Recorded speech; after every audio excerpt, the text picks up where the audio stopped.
بسم الله الرحمن الرحيم فسيكفيكهم الله والسميع العليم আল্লাহ তাআলা দরবারে লাখ কোটি শুকর সাজদা যে মহান রব্বুল আলামিন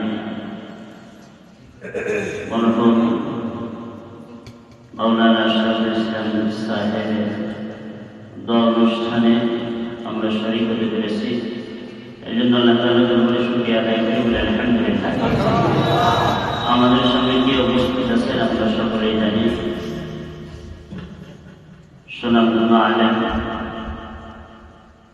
আমাদের মাঝে প্রার্থী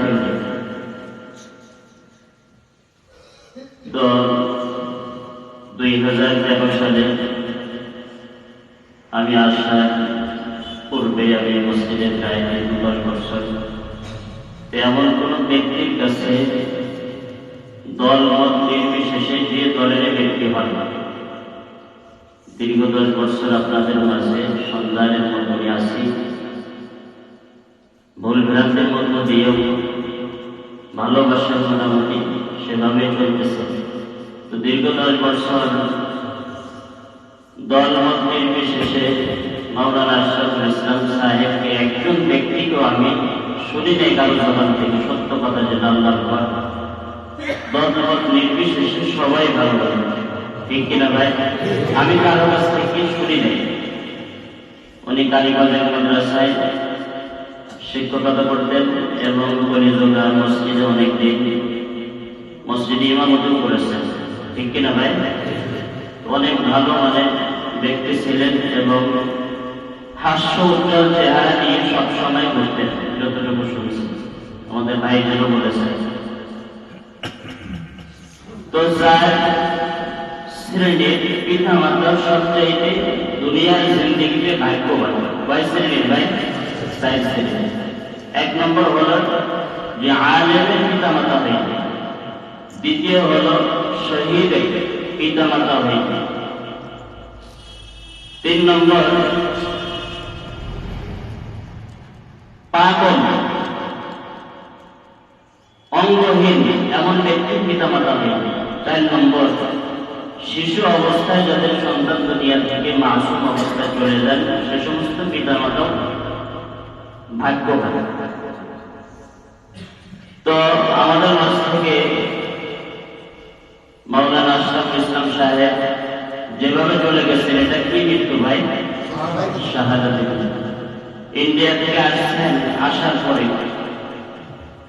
সব মানুষ আসার পরে কোন দলের সাথে হক কথা বলতেন, কোরআনের কথা বলতেন। আসার পরে রাতের বেলায় তাকে ধরে নিয়ে ভদ্রখালী মাঠে ফুল গাছের নিচে তাকে দুনিয়া থেকে গুলির মাধ্যমে গুলি করে বন্দুক দিয়ে বিদায় করে দিয়েছে। আমি যে আয়াতে কারিমাটা তেলাওয়াত করেছি এটা তুরস্কের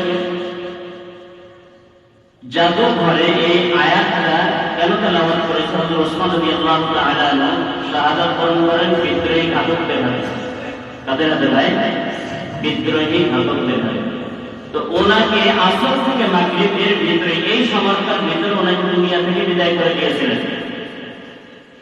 তো উনি এমন কোরআন তেলাওয়াত অবস্থায় ওনাকে শাহাদাতের পেয়ালা বরণ করেছিলেন। উনি যে পৃষ্ঠাটা এটা হলো কোরআনুল কারীমের সূরা বাকারার 134 নম্বর আয়াত আমি যেটা পড়েছি, এই পৃষ্ঠা উনি এই আয়াত তেলাওয়াত করতেছিলেন। আর যখন উনি বিদায় নিয়েছেন, শাহাদাত বরণ করেছেন ঘাতকদের হাতে, তখন ওনার শরীর থেকে রক্ত এই আয়াতে কারিমা রূপে পড়েছে। তো কিয়ামতের ময়দানে আল্লাহ তাআলা ইনসাফের বিচার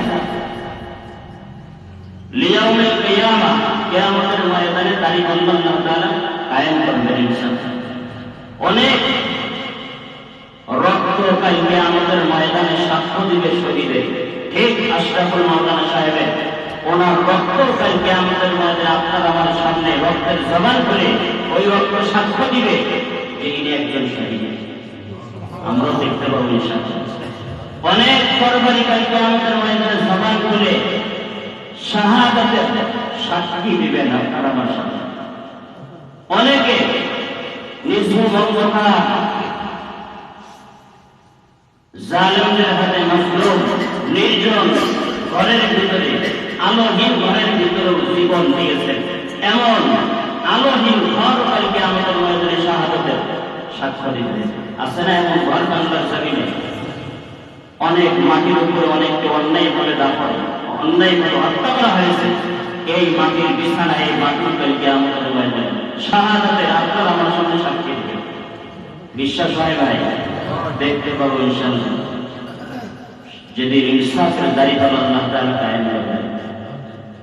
এজন্য পয়গম্বর সব সময় দোয়া করতেন, আল্লাহুম্মা রযুকনি শাহাদাতান ফি সাবিলিক।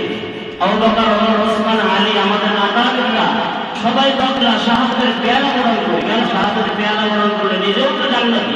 কোন কোন হাদিসে আসলে ৭০,০০০ দল নিয়ে, কোন কোন হাদিসে আসলে ৭০,০০০ মানুষ নিয়ে একজন শহীদ যিনি হবে বিনা হিসেবে ৭০,০০০ ব্যক্তি বা ৭০,০০০ দলকে বিনা হিসেবে একজন শহীদ ব্যক্তি জান্নাতে। এই জন্য আকাবিররা দোয়া করতেন যে নিজে শহীদ হই বা শহীদের পিতা মাতা হই বা শহীদের একজন এলাকার ব্যক্তিও হইতে পারে। আমরা একজন শহীদের এলাকার ব্যক্তি, কথা বলেন ঠিক কিনা ভাই? এই জন্য আল্লাহর কাছে আমরাও চাই তার কাছে আমরাও কোনো মাপ পাই। এই জন্য নবীরও দোয়া করতেন, এই দোয়াটা শুধু সর্বদা করতেন।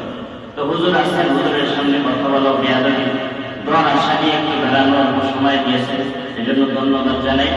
তো হুজুরের সুস্থতার জন্য দোয়া করবেন। হুজুর অসুস্থ, অনেক প্রোগ্রামে হুজুরের সামনে হুজুরের কথা হুজুরের জবান থেকে শ্রবণ করেছে, অনেক সুন্দর সুন্দর কথা বলেন হুজুর। তো আমরা সকলে ইনশাআল্লাহ শেষ পর্যন্ত থাকবো না, ইনশাআল্লাহ সবাই থাকবো ইনশাআল্লাহ। দোয়া নিয়ে যাবো, অনেক বড় আলেম। আল্লাহ তাআলা আমাদেরকে মাওলানা আশরাফ ইসলাম সাহেব ওনার রূহের মাগফিরাতের জন্য দোয়া করুন। আল্লাহ তাআলা ওনাকে মাফ করে দেন।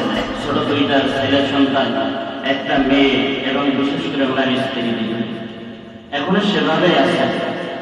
এই পরিবারের চোখের পানিকে আল্লাহ কবুল করবে না ভাই? অবশ্যই কবুল করবে। আপনার আমার মনের দিলের ব্যথা আল্লাহ কবুল করবে। আল্লাহ তাকে